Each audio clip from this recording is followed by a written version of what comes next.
This is the I'm Giving Notice podcast, episode 12.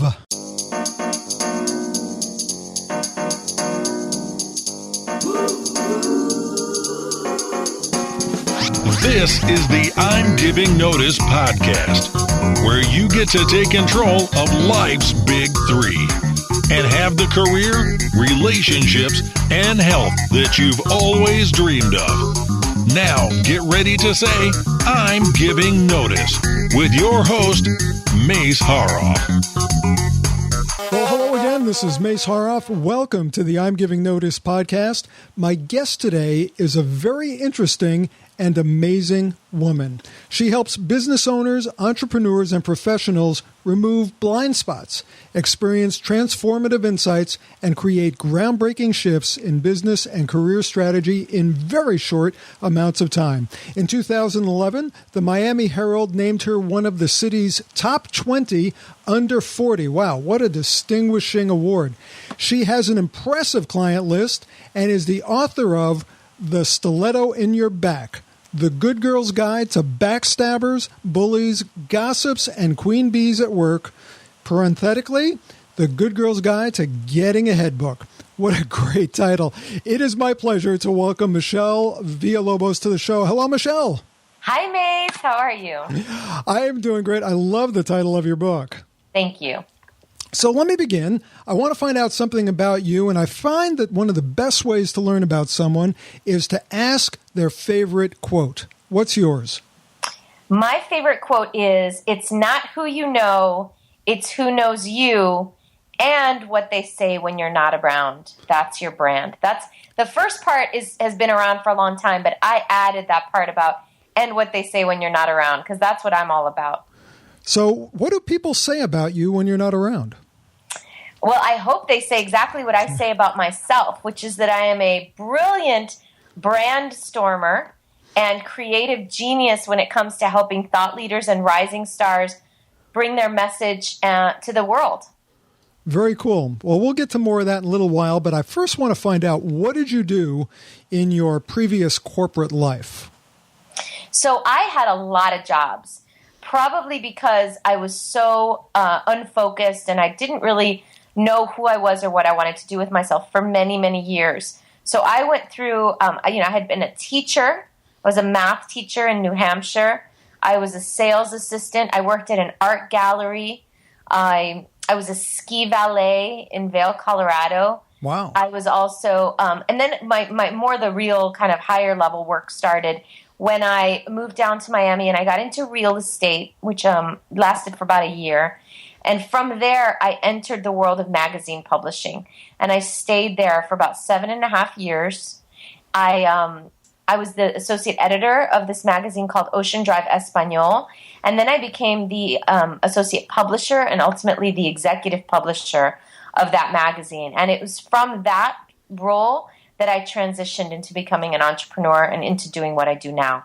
So you've had a lot of different jobs. I mean, and that's quite an eclectic mix from being I missed some too. What's that? I didn't even tell you all of them, Mace. The highlights. Well, just from going from being a math teacher to a ski valet, I mean, that is quite a variety. So that gave you a taste of what's out there in the world. That must have been pretty helpful. Yeah, well, it helped me see what I didn't want, but it wasn't really all that good at telling me what I did want. Out of all those jobs that you had, I know that what you're doing now is your favorite thing, but out of all those jobs that you had, which one was your favorite and why? Okay, so one of the jobs I did not mention was a group of about 20 people, 21 years old, 22 years old, my age at the time.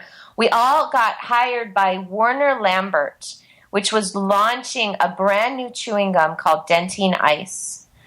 And they got these 20 kids, like me included, put us on a tour bus and sent us around the country to hand out chewing gum all over. We handed out 6.5 million pieces of gum over the course of 60 days. And that was the most fun job I ever had, the best job. And were you required to be chewing the gum while you were passing it out? Yeah, and as a matter of fact, we joke now that when we got back from that gum tour, the Dentine Ice tour, we all had like all these terrible neurological symptoms because We were chewing on this horrible phenylalanine laden gum for, 30, 40, 50 pieces a day for 2 months. Yeah. Wow. Well, but at least we know that you can walk and chew gum at the same time. No one can accuse you. No one can accuse you of not being able to do that. Right. And, it's funny because I didn't get it at the time, but in hindsight, I can see that job more clearly used my strengths and passions than any other. Because what they had me do, or what I did very well, better than anyone else on that tour probably, was they'd give us these big boxes of gum, and then I'd find the most congested, trafficked spot that I could find. I'd stand somewhere, and I'd just start talking to people and yelling and screaming and, get your chewing gum. I see you. You need some gum. That pretty lady next to you wishes you had a piece of gum. And I just started heckling people, but in a fun, nice, friendly way. And I would always have crowds of people gathered around. I had people that sat and would have their lunch breaks just next to me to watch me in action. It was like a stand-up comedy routine. Well, it's probably fair to say that you're a people person then. Yeah. Oh, yeah. Mm-hmm. You're probably an extrovert. Right. So yeah. So you were happy doing that because well, that's pretty cool. You got to give something away that people wanted, and you got to be you. That's a pretty good gig, if you ask me. Yeah, and I was so blind at the time that I never got that was something I could monetize or turn into a career somehow. So I guess you did it until your jaws got tired of chewing. I did it until they dropped me back off in New Hampshire, and I said, what am I going to do now? And I didn't want to go back home. And so I said, okay, well, maybe I can teach math at this tutoring school, and so I taught math for 2 years at this school. And then I realized that wasn't what I wanted to do either. Well, that's quite a transition from passing out gum to teaching math. Yeah. At the I'm Giving Notice podcast, we talk about people who would like to quit their jobs and find something more enjoyable and probably more profitable. One thing that sometimes makes a job stressful is not getting along with the people you work with. In your book, you talk about how women sometimes play dirty at work. Can you give me an example? Whoa, there's so many examples. But so from a personal perspective, I'll give you an example. There was a woman who brought me into a project, was able, used my skills, used my contacts, used my connections. And once she got to a place where she had kind of tapped out what I had, she basically got me removed from the project by talking to all the other people on the team behind my back to get me out of the project. Now, that wasn't actually in the workplace, but it's very similar to what happens in the workplace. I also had a boss who used to take my my ideas and steal them and pretend that they were hers and present them, as if she had come up with them. I mean, these kinds of things happen every day. And one of the biggest tips from that book, the biggest takeaway from that entire book, Stiletto in Your Back, is really to watch out what you share with people at work and watch out with whom you share sensitive information, because that's really what makes you vulnerable. Because women trade on vulnerability, and not necessarily in a bad way either. Women connect with each other when we're being vulnerable. So we share maybe that we feel fat today, or maybe that we, this happened to us with our husband or our boyfriend or our kids. So we trade in these stories of vulnerability because it helps women bond. But sometimes we overshare to the degree that it can really stab us in the back later. So the idea is, the biggest takeaway from that book is really, really watch what you're sharing. Make sure that it's innocuous and that it can't get you into any trouble. Is that the same as saying that you shouldn't trust the people you work with when it comes to personal information? Yeah, pretty much. Pretty much. That's what it comes down to. Once you've been bitten enough times, you realize it's not worth it for that extra little bit of personal, interaction. If it's work is work, and you really, it's very hard to find people that you can trust all the time. So if you're not happy at work because you're not enjoying the people that you work with, and I would imagine some people, if they can't be themselves, if they have to watch what they say, they would probably want to do something else. They'd probably want to get out of that job. So would it be better for someone like that to work solo, in your opinion? That's not the only criteria that I would list as an important criteria for someone who should be solo. So the thing is, there's so many people are being encouraged to jump ship and do their own thing. And I think it's somewhat of a disservice to certain people. Not everyone is cut out to be an entrepreneur. Definitely not. And we see this from the failure rates, right, of entrepreneurship. So number one, there are certain traits I think that help position you for success. And I also believe that anybody could be successful as an entrepreneur given the right guidance and the right resources and the right team. So it's kind of a paradoxical, I guess, statement that, not everybody's cut out to be an entrepreneur, but everybody could be an entrepreneur if they have the right support filling in the gaps. Does that make sense? It does. It absolutely makes sense. So let me ask you this. Relative to men, is it harder or easier for women to start their own businesses today? Well, apparently it's easier because more of them are doing it. So we have women are starting businesses at 2 times the rate that men are, and minority women are starting businesses at 3 times the rate that men are. Why do you think it's easier for women? So I don't know if it might be because maybe, there's so many factors at play, Mace. Like, for example, you might have a situation where a man is the main breadwinner, and that's still in a lot of families and in a lot of places, that's still the norm. So a woman might have more freedom to go and try something out, right? While he is the primary breadwinner, she goes out and tries to turn this hobby of hers into a business. That's one scenario. But that scenario, for me personally, also means that she might have a harder time being successful because she doesn't need to be, because she gets to be a dilettante, right? It's not a job and it's not a business. It's more like a job and a hobby, like a jobby. I heard somebody use once, jobby, right? Right. So, it's kind of what it really boils down to, though, is how bad do you want it? Sometimes people, are not that motivated, not that ambitious. Some people are. Some people get into business because they want to create and build something. Some people get into business because they want freedom and ease.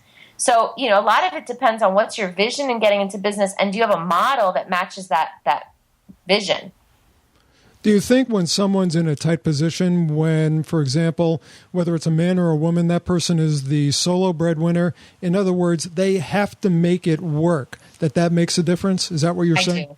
Yeah. I do. That's a personal opinion. I don't know that that's backed up by any facts or research, but I feel like when you've got to make it happen, when you have a really strong need to make it happen, and maybe that's a need like a financial need, but maybe that's a need for your ego or a need for your fulfillment, but that strong need is going to drive the business. And then you have to have a really solid, I think, strategy and model, because you can work, and I've done this, you can work your ass off 100-hour weeks and not see the fruits of it. I've been there. That was my first 2 years in business were like that. They were horrible. It's not like punching a clock and heading for happy hour. No. Oh, no. You're never done in your business, ever.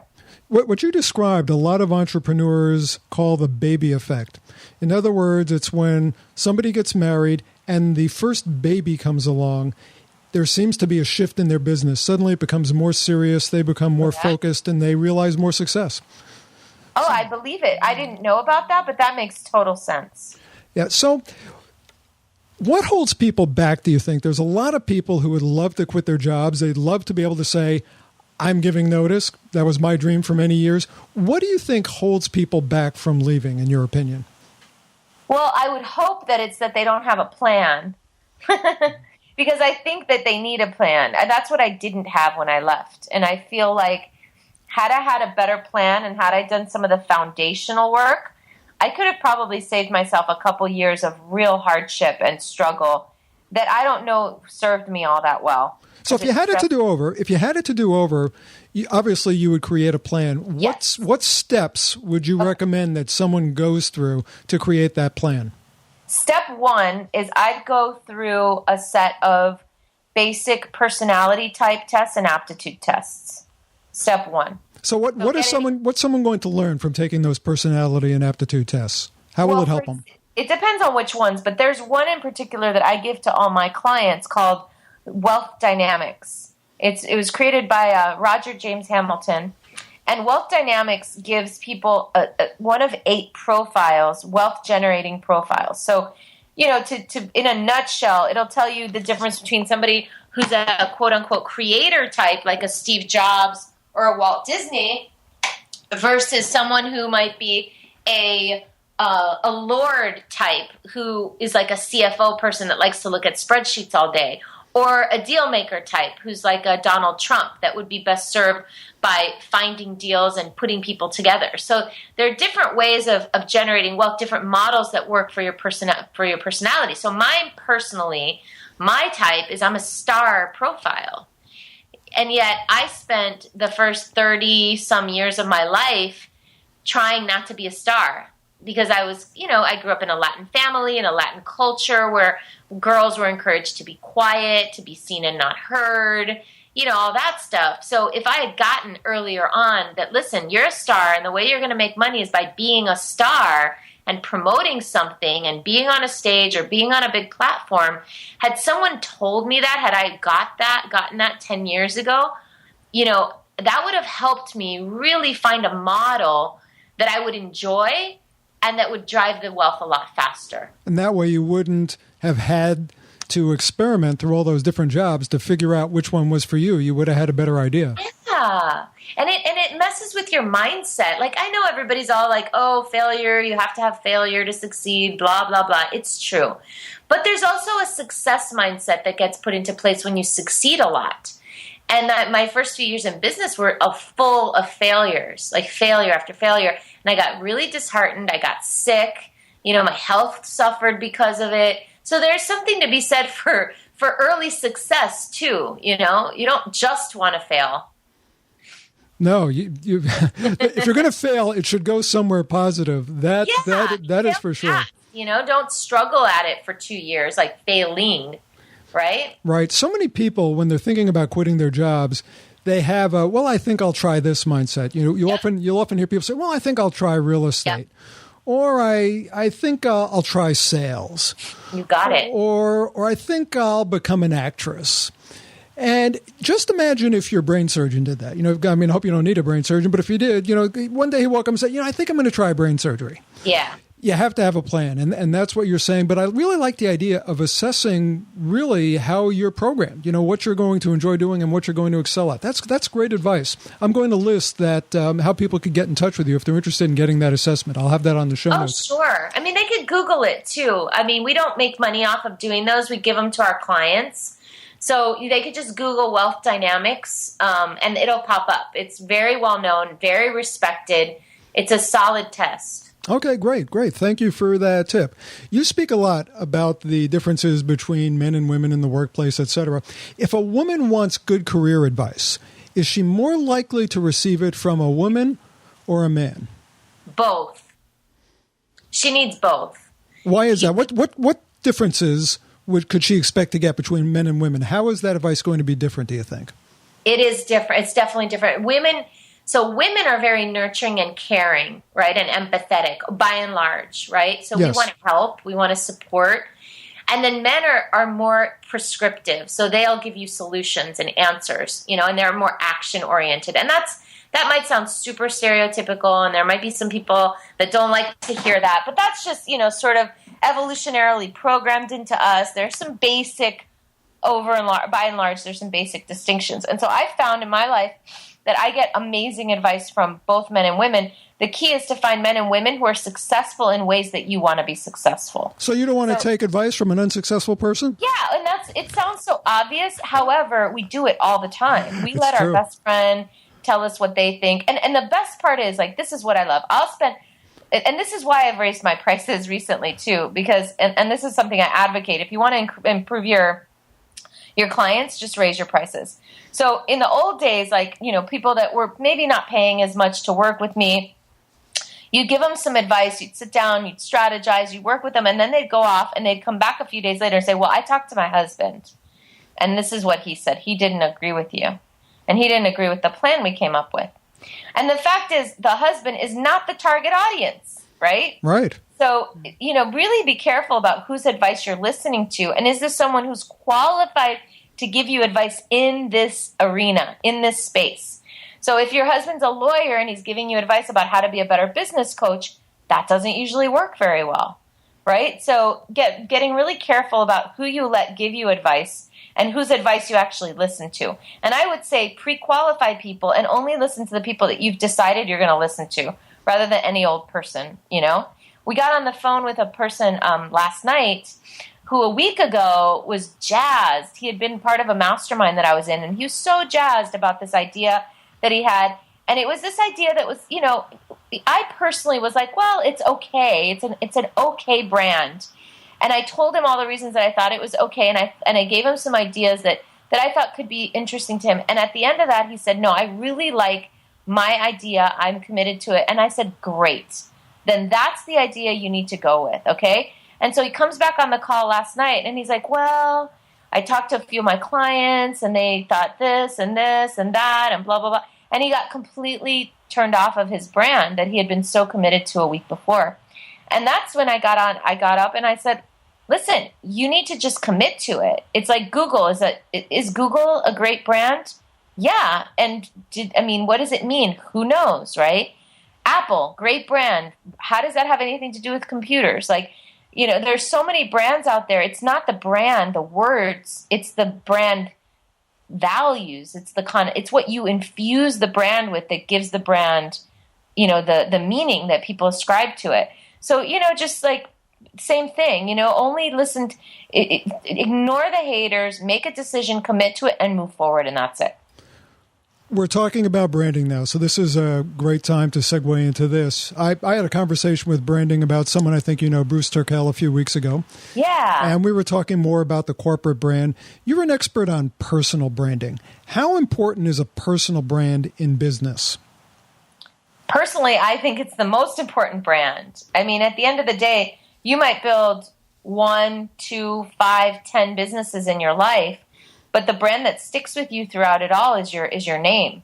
So any brand equity you can build up in your name, that allows you to infuse your next project with that brand equity. So if people don't know who you are and then you sell this wonderfully amazing, successful brand business that you have, and then you go start up the new one, it's like, well, who are you? But if you've got a whole bunch of brand equity built up in your name, like you're a thought leader, you've maybe published a book or you publish a blog or you do a podcast and things like that that have your name attached to them, then it's a lot easier to start up. Plus, you know, you can survive a scandal, a downturn in the economy, all sorts of things a lot better if people know who you are. And your name is your brand. So earlier when you gave me your quote, that really defined what a personal brand is. Could you give that to me again? Yes. It's not who you know. It's who knows you and what they say about you when you're not around. That's your brand. First of all, can we control our personal brand? Absolutely. All right. So what types of things should we be doing, whether we're in the corporate world or we're opening our own business as an entrepreneur? What type of things should we be doing? You mentioned a few of them. You mentioned podcasting. You mentioned writing articles. What other things can someone do that's going to affect their brand in a positive way? Okay, well, the most important thing is to shift away from thinking about marketing and promoting and shift toward an attitude of service and value delivery. So, and really what it boils down to is my new favorite phrase, thought leadership. Thought leadership is the new marketing. So to develop a strong personal brand, you want, at least in my world and in your world, right? We're speakers. We're in the world of authors, speakers, coaches, and solopreneurs, solo practitioners, even lawyers and accountants, people who sell themselves, right? Their brand is going to be elevated if they can position themselves as a thought leader in their field. So that allows you to generate more leads, more referrals, and ultimately it allows you to charge higher prices because people want you. They don't want just anybody. You're no longer a commodity. You're Mace Horoff. You're Michelle Villalobos, right? You're this entity that people see, that they admire, they listen to, and they trust. And they want you to handle something for them. So that's really the key distinction with personal branding right now. In the old days, like when I started doing this stuff, it was much more tactical. It was much more like, okay, go to Google and do this and fill in this profile here. And I still teach people that. And by the way, Mace, if you want, I have a free resource that people can download in order to do that for themselves. Absolutely. Yeah, and I'll tell you that in a sec. But now it's much more about, it's an elevated conversation. You really got to bring it up to a place of being an influencer, right? That's the best kind of personal brand. The term thought leadership gets thrown around a lot, and many people, they think all you have to do to become a thought leader is to call yourself a thought leader. I don't think thought leaders actually call themselves thought leaders. Well, more importantly than what they call themselves, what is your idea of a true thought leader? What does a thought leader do that differentiates himself or herself from the herd, from the masses? There are a few ways to be a thought leader. So I've actually I've been keeping track of a whole bunch of different ways and helping my clients sort of figure out which is their way. But one is to have a new idea, something that's unique and different.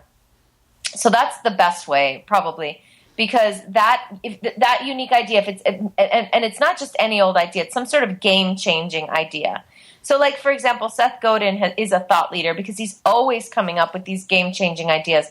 It started with the idea of the purple cow. And then every book that he's written has had some sort of element of, wow, this is new. This is a new way to look at things. So that's thought leadership at its essence, which is innovation in some sort of philosophy or principle or approach or practice, right? Innovation. So it's more about innovation than it is about being a contrarian. It's definitely, it is one of the ways, and probably my favorite way, but it's not the only way. A second way is to be a contrarian. So another way is to take an established belief system and thwart it or undermine it or contradict it. And that's kind of, in its own way, that's innovation, because you're coming up with a new paradigm or this is the shift, not this, but that.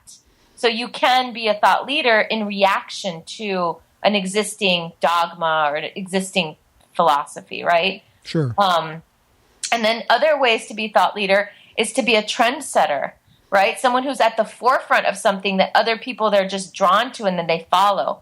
That's typical for a star personality. And most stars are pretty creative too, but if you've got a star who's not so much a creator, well, they might, like Madonna, right? She'll identify something that's going on already in the mass market back in the day when she identified voguing, for example, right? Right. Voguing was going on in the underground, in the gay nightclub scene, and she took voguing and she pulled it out and she put it to the forefront and made this Vogue video that, it was world changing in the world of pop music and pop culture.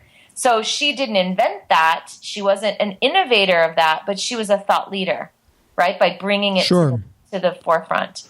So that's another way to do it. So there's a whole bunch of ways of being a thought leader, but the idea is that you're not just knocking off what other people in your field are doing, that you're really, standing on the shoulders of giants and seeing farther. I liked your example with Madonna because you made an important point. This doesn't have to be a new idea. It doesn't have to be your idea. Nope. You could capitalize by leveraging an existing idea or concept that's out there and just bring attention to it, bring it to the masses. You got it. That's exactly right. And so, giving an example, we both know Joaquim de Posada, right? Of course. So Joaquim de Posada has popularized and is the thought leader of this whole don't eat the marshmallow movement. Yet he'll tell you himself in his presentations that he did not invent it. He read the study and he identified that it was a fundamentally important principle to be teaching children and to learn about. And so he took it on and he became the thought leader of this movement and he appropriated it, but he didn't invent it from scratch. I interviewed Joaquim on one of the earlier episodes, and I have to tell you, I can't eat marshmallows anymore because I feel guilty. Anytime I eat one, because I always think of Joaquim's face. Don't eat the marshmallow. Okay, I won't. Let me ask you, in your entrepreneurial journey, I'm sure you've encountered obstacles, especially when you were first starting out. Is there one that you could tell me a story about how you recognized it and how you overcame it?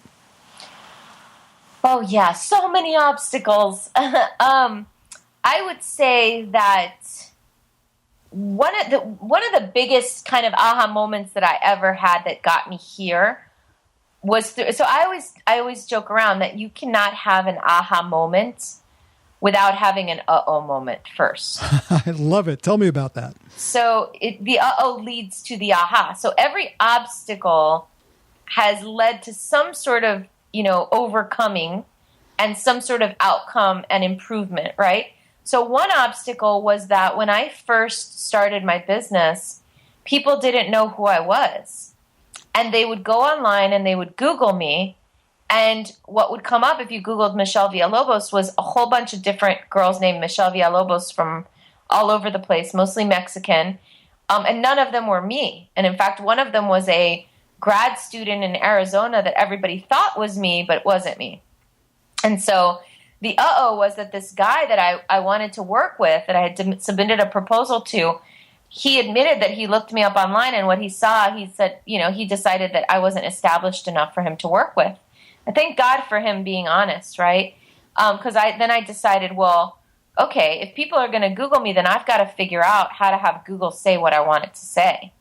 So that became this process. It took me, I'd say, about maybe 6 months to a year to own that whole first page of Google search results for me. And by the way, that brings us back to my offer earlier, so I'll tell you about it now. Okay. I put all the things I learned, and I've continued to update this document of how to own your name online. So all the things you have to do so that when people go to Google and type your name in, that what comes out not only represents you well, but also that you dominate that whole first page, that nobody competes with you for your name. So I did that myself, and that began my process of personal branding. That's where I really got that you can control your brand, particularly online, which is where most people at this point are first meeting me and first getting to know me online. So that's in a document that I finally cobbled together into one cohesive guide called Googleicious.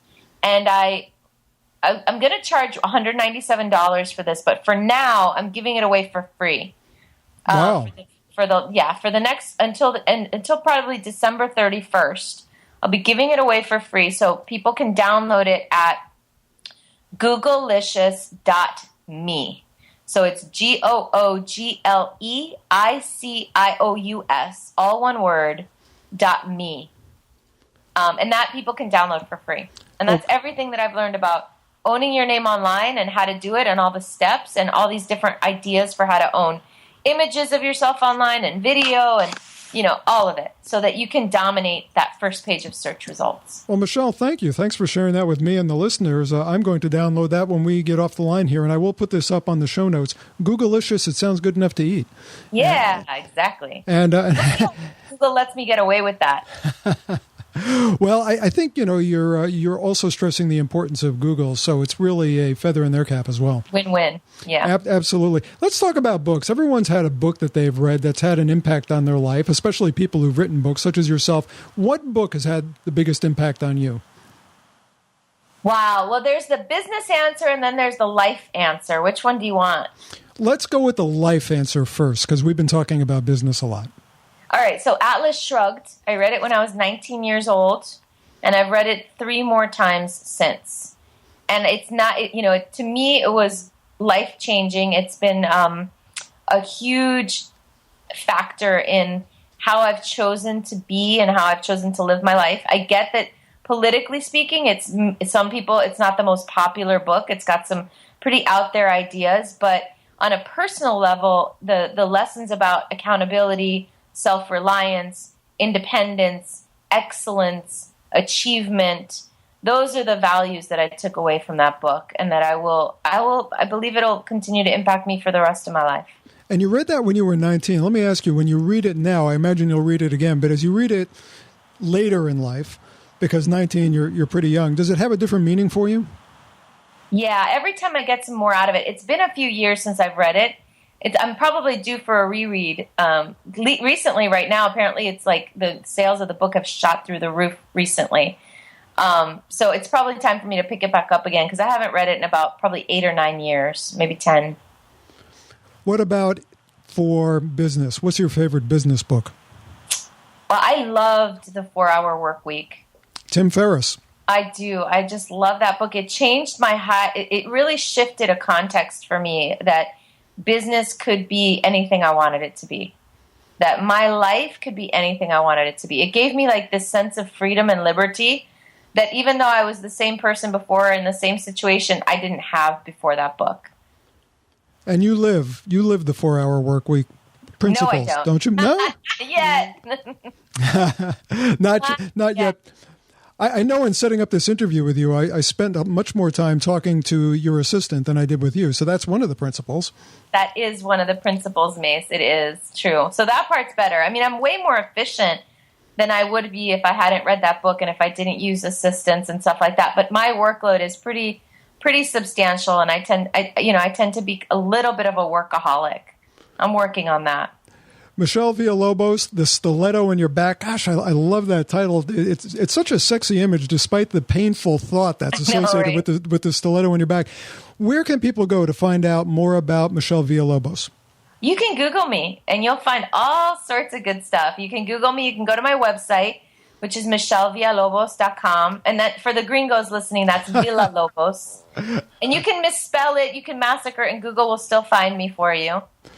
That's how good a job you've done with your Google placement. People can massacre your name, and you'll still show up. Absolutely. It's very interesting. Someone told me that they Googled me, Mace Haroff, and they got Michelle Villalobos. That's how good you are at that. That's a good one. I mean, your techniques absolutely work. Well, with everything we've been talking about, Michelle, what's the last piece of advice, the one takeaway you'd like to leave our listeners today? The number one biggest takeaway for someone who's considering jumping ship, I would say, is before you do it, make sure that you have a vision for your life, for your career. Get clarity around what you're creating. And it's going to change, and that's fine. But before you leave, just have a vision that you're working toward, and be clear about your strengths and about the model that's going to fit those strengths to achieve your vision. Well, Michelle, I'm going to listen to that advice myself, because you're tearing it up. You're living your dream. You're living your vision. And you've really provided the listeners and me great advice today. Thank you so much for coming on the I'm Giving Notice podcast. Thank you, Mace. Big hug. Big hug to you, too. This has been very, very cool. And well, actually, it's really cool that I get to give you the verbal hug here, because I thought I'd have to be hugging your assistant, who would then pass it on to you because you follow the 4-hour work week. But that's okay, too. I'll be happy to hug your assistant. No, really, from the bottom of my heart. From the bottom of my heart, Michelle, thanks. A lot of great information. And to all of my listeners, thanks for being on the I'm Giving Notice podcast this week. I hope you'll return for another episode where we'll help you take control of your career, your relationships, and your health. Until then, this is Mace Haroff. Bye for now.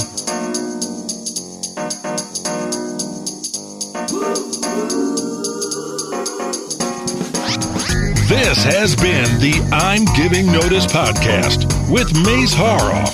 For show notes and more information about how you can take control of life's big three, please visit www.imgivingnotice.com.